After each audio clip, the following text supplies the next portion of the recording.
Marilah sama-sama kita muhasabahkan diri kita akan apa yang telah kita kerjakan setahun yang lalu. Sudah benarkah yang selama ini kita niatkan? Apakah selama ini sholat kita sudah benar ditujukan hanya untuk Allah semata? Apakah sedekah kita setahun yang lalu benar-benar ditujukan untuk menggapai ridha Allah? Apakah zakat kita, apakah syahadat kita yang paling pertama, asyhadu an la ilaha illallah, sudah benar-benar ditujukan untuk Allah semata? Atau masihkah ada Tuhan-Tuhan kecil dalam hati kita yang menjadikan kita na'udzubillah menduakan Allah Subhanahu wa taala? Innal hamdalillah ahmaduhu subhanahu katsira wa kabbiruhu 'azza wa jalla takbira wa asyhadu an la ilaha illallah fala ma'budu haqqan siwah wa asyhadu anna Muhammadan 'abduhu wa rasuluh sallallahu alaihi wasallam wa ala alihi wa ashabihi wa mawalah. Amma ba'd, ayyuhal mu'minun ittaqullaha rabbal alamin wa tamassaku bidinikumul matin waf'alul khaira la'allakum tuflihun. Ayyuhal mu'minun, inna Allah subhanahu wa ta'ala خلقنا لعباده وأمرنا بها كما قال الله تعالى أعوذ بالله من الشيطان الرجيم وما خلقت الجن والإنس إلا ليعبدون وقال تعالى يا أيها الناس اعبدوا ربكم الذي خلقكم والذين من قبلكم لعلكم تتقون. صدق الله العظيم. Para jamaah hadirin salat Jumat rahimanillah wa iyyakum. Pertama-tama khatib di sini ingin mengajak kepada diri secara khusus dan para jamaah sekalian, marilah sama-sama kita meningkatkan takwa kepada Rabb Pencipta alam dan berpegang teguh kepada agama Islam dengan sebenar-benarnya, serta mengerjakan segala kebaikan. Semoga kita sekalian mendapat limpahan berkah dan keberuntungan dari Allah Subhanahu wa taala. Allah Subhanahu wa taala menciptakan kita tidak lain dan tidak bukan selain untuk menyembahnya, selain untuk beribadah kepada-Nya. Sebagaimana dalam surat At-Tahriyah disebutkan, wa ma khalaqtul jinna, tidak aku ciptakan jin, wal insa, begitupun pula manusia, wa ma khalaqtul jinna wal insa illa liya'budun, kecuali untuk apa? Untuk menyembah kepada-Nya. Begitu kata Allah. Demikian juga dalam firman yang lainnya, Allah berfirman, ya ayyuhan nasu u'budu rabbakum alladzi khalaqakum, wahai sekalian manusia, sembahlah Tuhanmu yang telah menciptakanmu, walladzina min qablikum la'allakum tattaqun, sebagaimana telah Allah ciptakan orang-orang sebelum kamu agar kamu menjadi orang yang bertakwa. Pada ayat ini bisa kita pahami bahwasanya perintah untuk melaksanakan ibadah, perintah untuk menyembah Allah tidak saja dikhususkan kepada kita yang sekarang ini. Akan tetapi perintah ini telah lama disuruhkan oleh Allah kepada sekian alam, kepada seluruh ciptaannya, dengan tujuan adalah agar semua ciptaan tersebut menjadi golongan yang bertakwa. Kalaulah kita manusia, berarti semoga kita menjadi golongan orang-orang yang bertakwa. Para hadirin sekalian yang dirahmati Allah Subhanahu wa taala. Sebagaimana telah kita maklum bersama, beberapa hari yang lalu kita memasuki tahun baru Hijriah 1445. Ini menandakan bahwa kurang lebih dari 1400 tahun lalu telah berlangsung satu peristiwa, di mana peristiwa ini menjadi titik terang bagi berkembang pesatnya agama Islam ke seluruh muka bumi, yaitu peristiwa hijrah baginda Rasulullah Shallallahu Alaihi Wasallam dari Mekah ke Madinah. Ini menandakan apa? Menandakan bahwasanya peristiwa hijrah ini tidak saja kita ingati dengan bermewah-mewahan belaka, tapi di sini khatib ingin mengajak para hadirin sekalian, marilah sama-sama kita merefleksikan diri kita, marilah sama-sama kita muhasabahkan diri kita akan apa yang telah kita kerjakan setahun yang lalu. Sudah benarkah yang selama ini kita niatkan? Apakah selama ini sholat kita sudah benar ditujukan hanya untuk Allah SWT?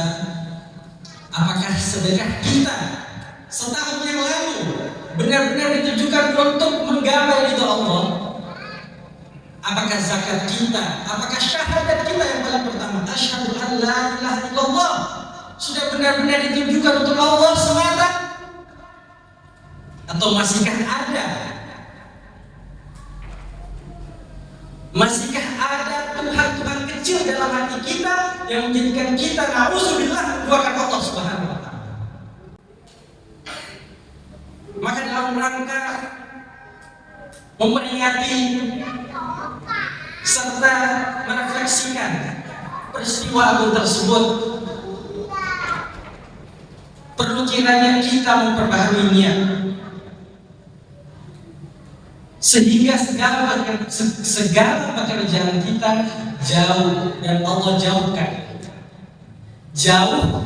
jauhkan. Jadi ini semacam permintaan kepada Allah, permintaan kepada diri kita sehingga kita menjauh, dan Allah akhirnya memberikan rahmat. Allah yang dijauhkan dari satu penyakit kecil, yaitu adalah penyakit riya. Dalam tanda arti di sini riya itu adalah suatu pekerjaan yang apabila dikerjakan harus menunggu dilihat oleh seseorang dulu baru dikerjakan. Adapun juga kadang sudah dikerjakan dengan asal-asalan, akan tapi ketika pada saat dilihat oleh seseorang baru ia memperbagus amal tersebut. Nauzubillah, summa nauzubillah. Para hadirin jamaah sidang Jumat rahimanillah wa iyyakum jami'an. Dan dalam muhasabah diri ini diperlukan akal sehat, diperlukan akal yang manas, serta diperlukan hati yang salim, qalbun salim, diperlukan qalbun yang salim, hati yang suci. Karena ianya termasuk dalam ranah ibadah hati. Ibadah hati adalah ibadah yang tak kasat oleh mata. Beda dengan sholat. Sholat adalah ibadah yang bisa kita lihat. Orang yang sholat, ada orang yang berbuat zakat. Tapi ibadah hati, semacam niat, adalah ibadah yang tak kasat oleh mata. Orang boleh tersenyum di depan, tapi ia bisa menyembunyikan di belakang. Itulah yang dimaksud dengan ibadah hati. Maka dalam rangka peristiwa yang sungguh hebat ini, hijrah Rasulullah, marilah sama-sama kita memperbaharui lagi niat, khususnya dalam ibadah yang tak kasat oleh mata itu, karena sejatinya hanyalah Allah yang maha mengetahui dari segala apa yang kita kerjakan. Maka memperbaharui niat adalah pilihan utama dan terbaik dalam menjadikan tahun baru hijrah ini lebih bermakna. Sebagaimana firman Allah dalam surat Al-Baqarah, "Wa ma umiru illa liya'budullaha mukhlishina lahu-d-din." Tidaklah aku menyuruh kepada kalian, wa ma umiru illa liya'budullaha, kecuali untuk menyembah Allah. Tidak ada dari situ ya. Mukhlishina lahu-d-din, dengan penuh keikhlasan, dengan penuh kepasrahan. Sangat jelas sekali poin di situ adalah mukhlishina lahu-d-din, baru setelah itu apa? Wa yuqimus shalah wa yu'tuz zakah wa dzalika dinul qayyimah. Itulah tuntunan agama yang benar.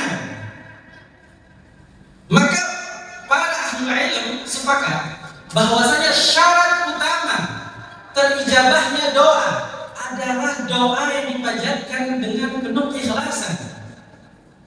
Allah tidak pernah ingkar. Allah tidak pernah ingkar. Ketika Allah mengatakan dalam Al-Quran, "Ud'uuni astajib lakum," berdoalah kepadaku maka aku akan kabulkan permintaan kalian. Akan tapi dalam suatu kisah dikatakan, saya sudah berdoa tapi Allah tidak mengabulkan permintaan tersebut. Jawabannya adalah, sudahkah kita ikhlas dalam berdoa? Para hadirin sekalian, mukhlisin, ahli ilmu sepakat bahwasanya seorang mukhlis itu siapa sih seorang mukhlis itu? Seorang mukhlis itu adalah ia seseorang yang pandai menyembunyikan kebaikannya sebagaimana ia pandai pula menyembunyikan aibnya. Masya Allah. Perlu kita perhatikan di kalimat tersebut. Kebanyakan kita, semua umat Islam di muka bumi ini, kalau Allah buka aibnya satu persatu, mau orang sebaik apapun terbalik. Dalam kuasa Allah. Maka seorang mukhlis tersebut, agar dia terhindar yang dari tadi yang Habib sampaikan penyakit dia, maka hendaklah seluruh amal ibadahnya dijadikan dengan dasar ikhlas, yaitu dia menyembunyikan kebaikannya, tidak ditampak-tampakkan ketika ada orang, dan tidak juga dikurang-kurangi ketika ada orang.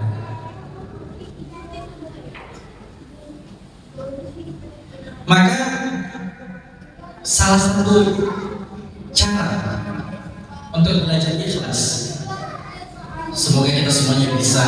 Sebenarnya kita semuanya ini sudah sering melafazkannya dan kita semuanya sudah tahu. Akan tapi kita termasuk khatib sendiri masih kurang untuk kurang untuk menghayati, yaitu kalimat istirja, yang inna lillahi wa inna ilaihi raji'un. Subhanallah. Kalimat ini penuh dengan kalimat ikhlasan. Kalimat ini tidak hanya saja kita ucapkan ketika pada saat seseorang dalam keadaan meninggal, akan tapi dalam keadaan musibah. Dalam Al-Quran disebutkan wa idza asabatum musibah qalu inna lillahi wa inna ilaihi raji'un. Musibah di sini bukan cuma saja orang meninggal, musibah dalam semua musibah. Inna lillah. Kalau kita artinya apa? Sesungguhnya kita dari Allah. Kita diciptakan Allah. Inna lillahi wa inna ilaihi raji'un, dan kita akan kembali kepada Allah. Kalau kita teliti kalimat istirja ini, sesungguhnya dalam kalimat ini itu penuh dengan kalimat keikhlasan, di mana seluruh amal kita dari kita bangun tidur sampai kita tidur lagi, semuanya akan kembali kepada Allah. Alhamdulillah kita bangun pagi, masya Allah sampaikan. Nauzubillah, dan kita harus selalu siap. Kalau ternyata kita tidur dan tidak bisa bangun lagi, maka kalimat inna lillahi wa inna ilaihi raji'un adalah kalimat yang paling ikhlas. Kalimat yang paling ikhlas, di mana dalam arti kalimat tersebut terdapat arti keikhlasan yang kalau kita teliti, maka disitulah kita akan belajar arti keikhlasan secara perlahan-lahan. Para hadirin jamaah Jumat yang dirahmati Allah Subhanahu wa taala, masih dalam rangka merefleksikan diri kita di tahun baru hijrah ini, bahwasanya kalimat hijrah ini berasal dari kalimat hajar, yaitu berpindah dari suatu keadaan yang buruk menuju ke suatu keadaan yang baik. Dan terdapat sebuah hadis sahih. Hadis ini diriwayatkan dalam dua kitab sahih, Sahih Bukhari dan Sahih Muslim. Bahkan terdapat juga dalam kitab-kitab tasanid lainnya seperti Sunan Abi Dawud, Sunan Tirmidzi dan sunan-sunan lainnya. Bahkan di dalam kitab Masanid juga, termasuk dalam kitab Musnad Ahmad, yaitu hadis yang diriwayatkan oleh Khalifah kedua Umar bin Khattab. Hadis tentang niat. Qala Rasulullah sallallahu alaihi wasallam, innamal a'malu binniyat wa innamal likulli imrin ma nawa. Rasulullah sallallahu alaihi wasallam bersabda, sesungguhnya segala pekerjaan itu adalah tergantung niat. Innamal a'malu binniyat. Sesungguhnya pekerjaan itu harus dimulakan dengan niat. Wa innamal likulli imrin ma nawa. Dan segala niat itu kembali kepada apa yang kita tujukan. Dalam satu kisah, hadis ini tidak berhenti di sini, karena ada lanjutannya. Faman kanat hijratuhu ila Allah wa rasulihi, fa hijratuhu ila Allah wa rasulihi. Maka barang siapa yang niat untuk ia berhijrah, yang niat untuk ia menjadi lebih baik untuk Allah dan Rasulnya, maka insya Allah ia akan mendapati niat tersebut untuk Allah dan Rasulnya. Wa man kanat hijratuhu ila dunya yusibuha aw imra'atin yankihuha hijratu ila ma hajab ilaihi. Dan apabila niat hijrahnya itu hanya ditujukan untuk dunia saja atau untuk seorang perempuan yang hendak ia nikahi, maka hijrahnya tersebut hanya untuk ditujukan kepadanya. Ada cerita menarik dalam hadis ini. Hadis ini sahih, derajatnya sahih. Dalam potongan yang tadi yang setelahnya itu faman kanat hijratuhu ila Allah, ada sebuah kisah menarik di mana ada seorang sahabat yang dia ketika mengikut Rasul bersama-sama dengan Rasul itu berhijrah dari Makkah ke Madinah, ternyata hijrahnya ini tidak ditujukan untuk Allah dan Rasulnya, akan tetapi untuk seorang perempuan di Madinah yang bernama Ummu Qais. Maka dalam ahli ilm, para ulama sepakat bahwasanya si lelaki ini yang melakukan hijrah bersama Rasul, dia diberikan laqab atau diberikan semacam nama Muhajir Ummu Qais, atau orang yang berhijrah karena seorang perempuan yang bernama Ummu Qais. Cerita ini cerita yang sahih. Dari poin penting ini bisa kita petik satu hikmah, bahwasanya apakah yang dilakukan oleh lelaki ini ketika berhijrah itu salah atau tidak? Tentu tidak. Tentu sejatinya yang bisa menghukum itu hanya Allah Subhanahu wa taala. Tapi menurut hadis ini bahwasanya baik atau tidaknya. Karena niat untuk pekerjaan dunia adalah suatu hal yang boleh. Niat untuk menikah di seorang perempuan adalah suatu hal yang boleh. Akan tetapi ketika perkara Allah, perkara Rasul dibandingkan dengan perkara dunia, maka afdalnya adalah perkara. Maka sudah sejatinya kita mendahulukan Allah dibanding yang lain. Karena ketika pada saat kita mendahulukan Allah, Allah akan membentangkan seluruh rahmatnya kepada kita di atas muka bumi. Para hadirin sidang jalan Jumat rahimanillah wa iyyakum jami'an. Dalam hadis innamal a'malu binniyat, kita harus mengetahui bahwasanya amal, macam-macam pekerjaan di sini ahlul ilm sepakat terbagi menjadi tiga. Yang pertama adalah pekerjaan yang dikerjakan, apakah dikerjakan dia diterima atau ditolak. Yang kedua, apakah pekerjaan itu baik atau tidak. Dan yang ketiga, apakah pekerjaan itu mendapatkan pahala atau tidak. Semuanya kembali kepada niat saja. Maka salah satu penyakit yang paling bahaya dalam memperbaharui niat adalah penyakit riya. Karena melakukan pekerjaan karena manusia adalah kemunafikan, dan meninggalkan pekerjaan tersebut juga karena manusia adalah riya.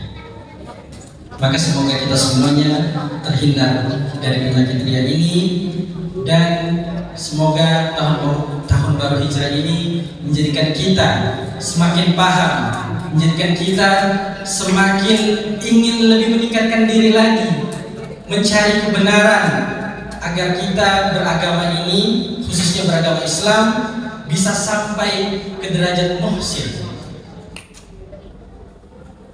Bisa sampai ke derajat muhsin, yaitu mereka yang ketika beribadah kepada Allah mereka seakan-akan melihat Allah, dan ketika mereka sadar bahwasanya mereka tidak dapat melihat Allah, mereka yakin bahwasanya Allah melihat mereka. Itulah orang-orang fasik. Semoga Allah menjadikan kita golongan tersebut. Aqulu qouli hadza wa astaghfirullah li wa lakum wa lisa'il muslimina wal muslimat wal mu'minina wal mu'minat fastaghfiruhu innahu huwal ghafurur rahim.